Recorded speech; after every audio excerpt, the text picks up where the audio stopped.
Phil Noir Detective Agency. You give me the plot details, I'll spoil the ending. How can I help you today? Yes, I see. You say the man was found by the train tracks, huh? Was there an insurance policy recently taken out? And did that policy have a clause regarding an extra payout if the death happened right on public transportation? Okay. What you need to do is check out the film Double Indemnity. Your answer is found in there.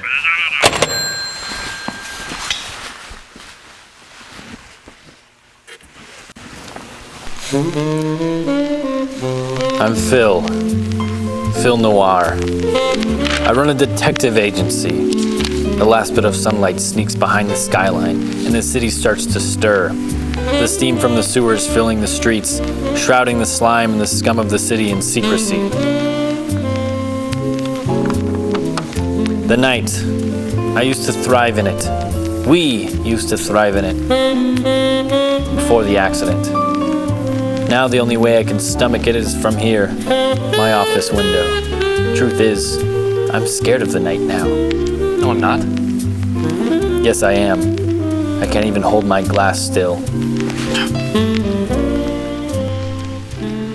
Excuse me.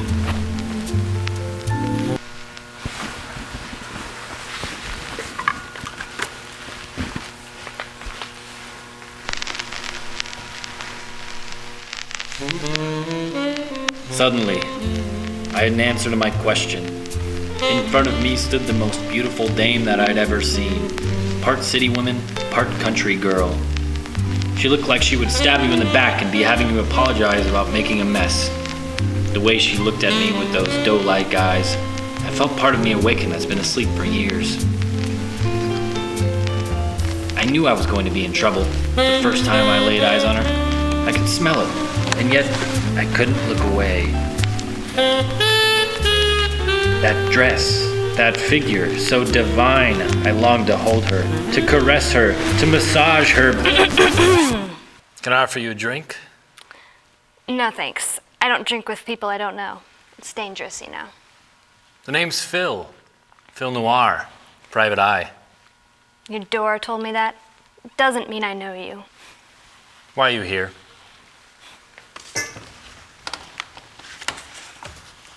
I got a brother. He's missing, you see, since yesterday. Boys go missing all the time. He's probably just having a lost night. Nothing to worry about. That's not it. You see, I went into his room and I found this.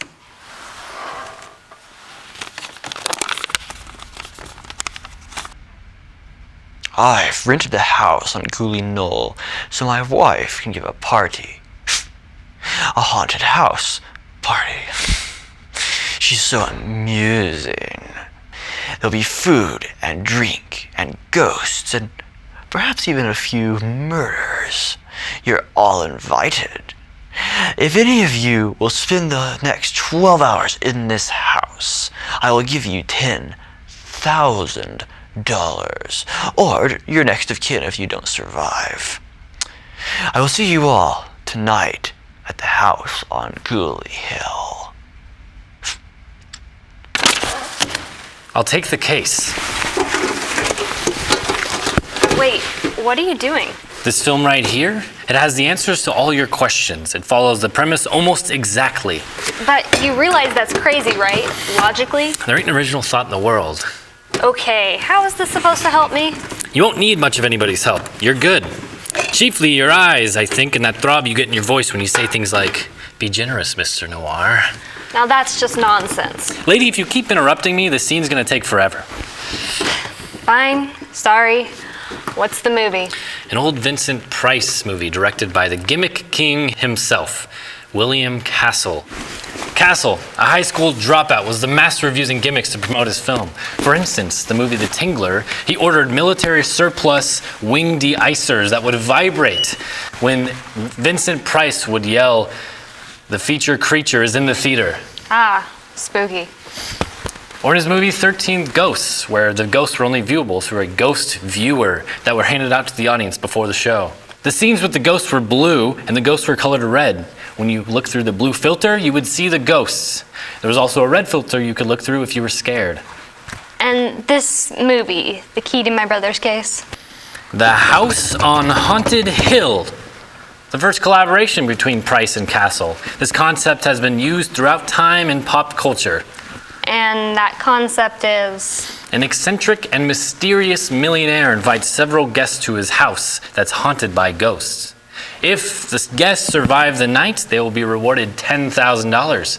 Sound familiar? And you think that my brother is in the same situation? Copycats happen all the time, sweetheart. That's why I'm in this business. Shall we?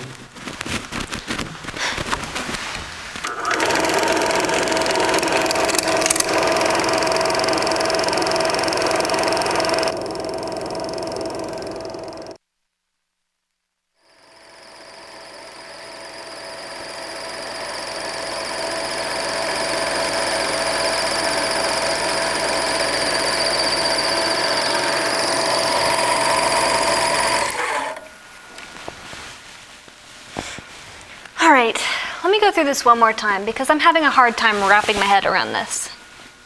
Don't overthink it, dollface. You'll give yourself wrinkles. Ew. Anyway, if I'm following you right, you're telling me that my brother is currently locked in a mansion by some flamboyant millionaire with weird marital issues, in a haunted house that features a dripping blood stain on the ceiling, a random pool of acid in the basement, and some creepy white-haired woman that sneaks around? You got it, Toots. I looked at her, and something about the way the light reflected in her hair, or that little look in her eye, told me that she didn't believe me. I don't believe you. She didn't know. She didn't know how hard I worked to build this place, the things I had to do.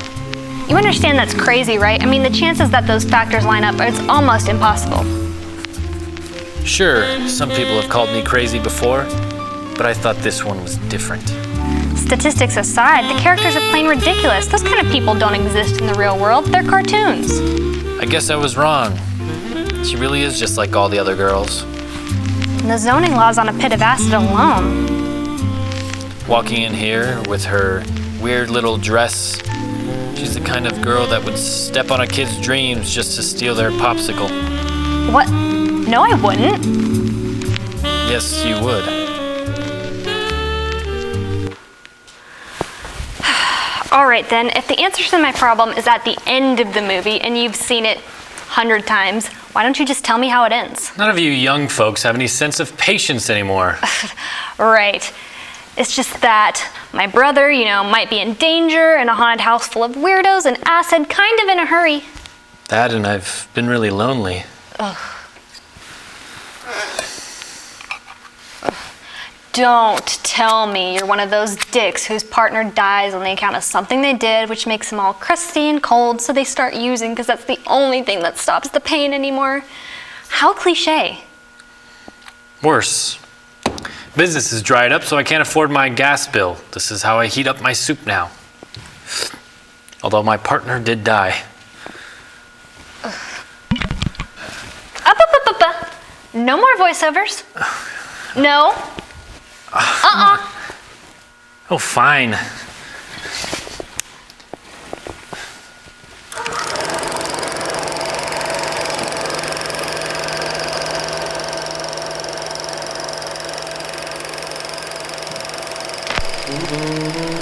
As they laid that dirt on Bill, I sat and thought about all the questions his death raised. What was he doing in that bar? Who was he trying to meet? Who gave that monkey the gun? Hey. Sorry.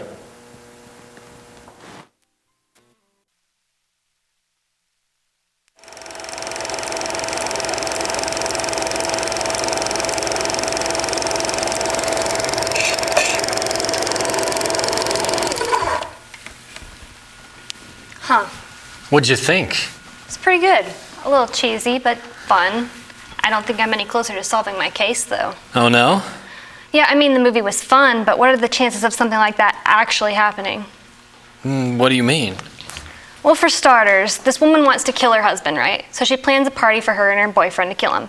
But the husband somehow knows that was the plan the whole time. So then he rents a house that just so happens to have a giant vat of acid in the basement. And not to mention, why is the wife so reluctant to join the party if she's the one who planned it? Did he set up the skeleton rig prior to the whole thing? How did he know he was gonna get shot in the basement? Oh, and did they ever get their money in the end? They totally dropped the whole thing once they got to the house, almost like it was included for the convenience of plot or something. Well, it's not perfect logic, but I bet you my spoon that your brother is on his way home right now from a wacky night in a mansion that in reality was just an elaborate murder plot from an unhappily wed couple. Can I use your phone?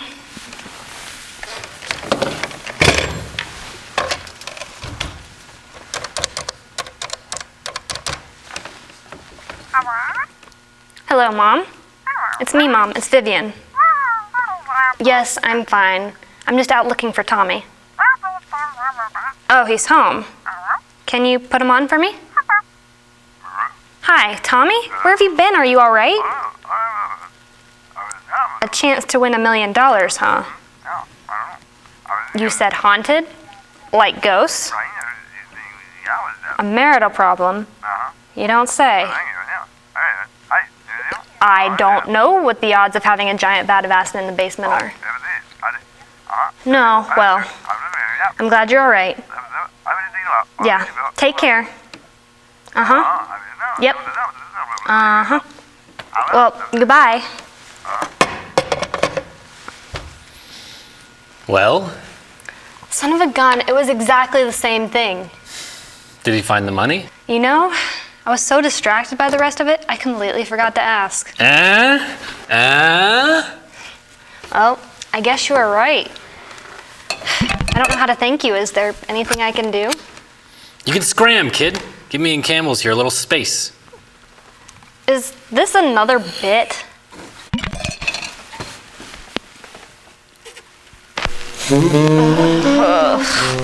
She wanted me. I could tell. But I knew I would only hurt her. All right, well, I'm gonna go and let you get back to this, I guess. Thanks again. She was sweet, like Taffy from Coney Island.